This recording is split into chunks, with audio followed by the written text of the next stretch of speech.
what are the different methods of legislation in Islam?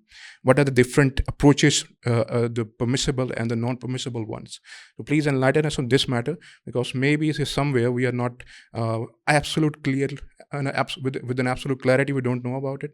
So it will be very nice if you can tell about, to begin with, what are the different methods and approaches to it. Bismillah, wassalatu wassalamu ala Rasulillah. In the name of Allah, and may Allah's peace and blessings be on His last messenger, Muhammad sallallahu alaihi wasallam. We should understand first and foremost that legislation belongs to Allah.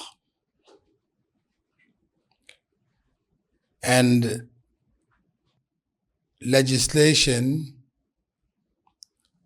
was conveyed to us by the messenger of Allah. Indeed. And he didn't speak from himself. وَمَا يَنْتِقُ عَنِ الْهَوَى. He spoke based on what was revealed to him.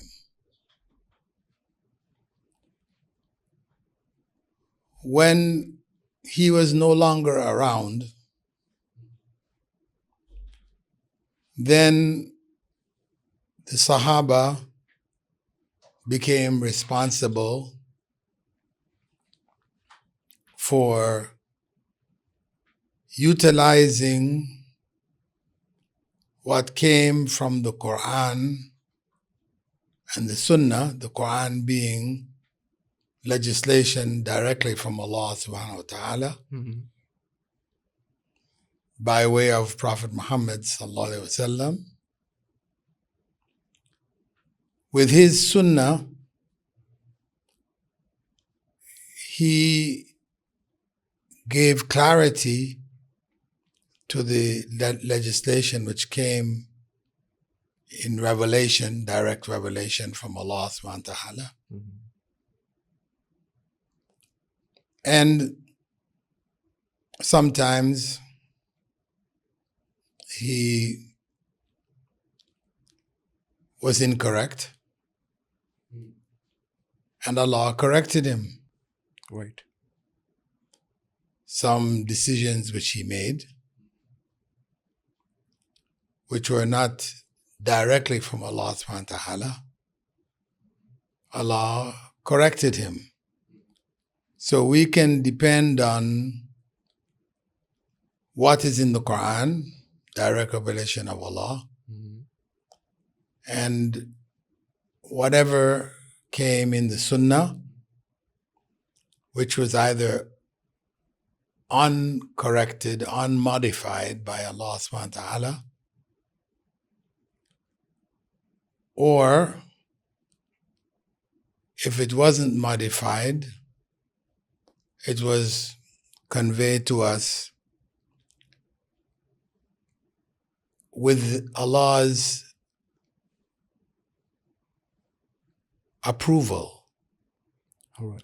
So it's been agreed by Allah subhanahu wa ta'ala that whatever explanation He has given, the Prophet sallallahu alaihi wasallam gave, it was what was intended. When the Prophet sallallahu alaihi wasallam passed away, he was no longer alive. Then the Sahaba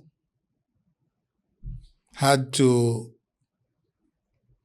make decisions which we could call ijtihad, based on their understandings. They would sometimes all agree on some rulings, new rulings or new decisions. And it was taken as law. assuming that they had the best understanding. That's correct. And Prophet Muhammad ﷺ had said, Khairul Quruni Qarni, the best of generations is my generation. Thumma alladhina yalunahum, and those who follow them. Thumma alladhina yalunahum, and those who followed them.